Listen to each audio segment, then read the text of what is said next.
Dorian Yates, when I competed, you had male bodybuilding and you had female bodybuilding. Now you have classic physique, men's physique, bikini, fitness, figure, and so on.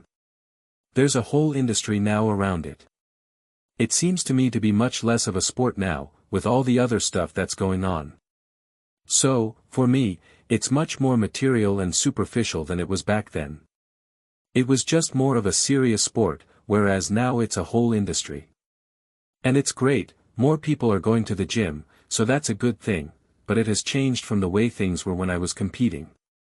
I'm still from that generation, and I'm still old school, so that's the period that I like the most. Yates' critique, from serious sport to industry and spectacle. Over the years, Yates has spoken candidly about how he sees the transformation of bodybuilding, from its more focused, competition-driven roots to what he perceives as a more commercial and diversified spectacle today. More divisions, more categories, less singular focus. Yates noted that when he competed, bodybuilding was relatively simple. There was the male open division, and for women there was female bodybuilding.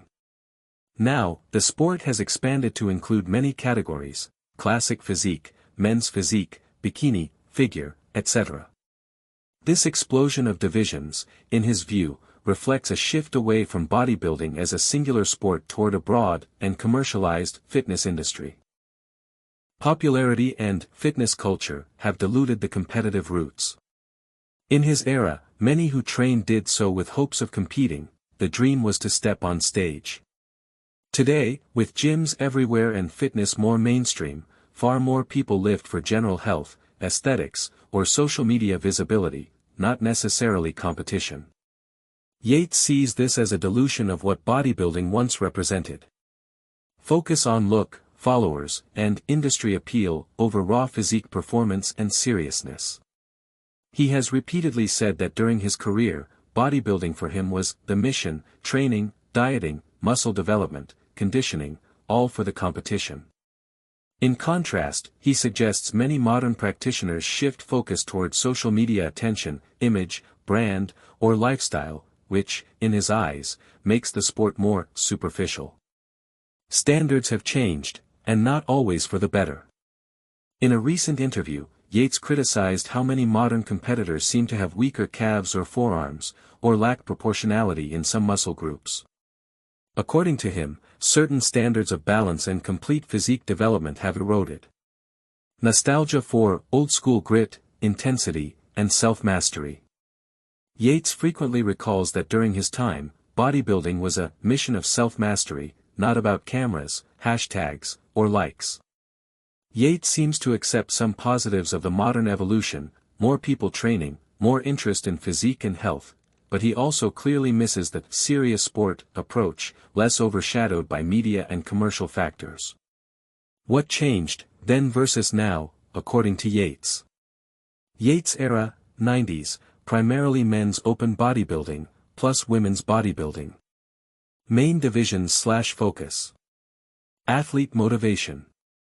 Compete, build physique, peak for stage, training 24/7, diet and discipline. Public exposure/media. Limited, magazines, contests, not constant exposure or daily spotlight. Physique ideals and standards. Mass plus conditioning plus complete development, emphasis on symmetry, density, and all-around physique. Athlete lifestyle and focus. Training, progress, discipline, less about public image or constant attention. Now era. Multiple divisions: men's open, classic physique, men's physique, bikini, figure, etc. Some focus on fitness as lifestyle, social media presence, commercial appeal, general health and aesthetics. Constant exposure, social media, image production, marketing, branding.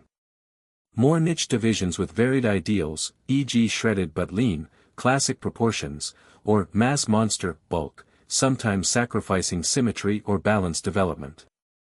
Greater pressure to market oneself, maintain image, deal with social media demands, public perception, and commercial opportunities. Why many fans and old-school bodybuilders agree with Yates. Nostalgia plus respect for legacy physiques. For many who watched bodybuilding in the 80s or 90s, the physiques of that era, mass plus conditioning, represent an ideal, and they see modern trends as fragmenting that ideal. Concern about overcommercialization. As bodybuilding becomes more entertainment and media-driven, some fear the sport loses depth, less a test of discipline and physique mastery, more a lifestyle or brand game. Recognition that divisions have diluted competition. With many categories and sub-disciplines, some believe the dilution reduces the prestige and purity of open bodybuilding, making it harder to define what top really means.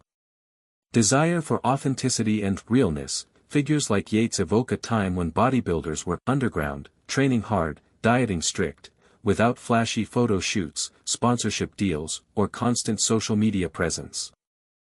What the evolution of bodybuilding tells us, both pros and cons. White heavy checkmark. What's good?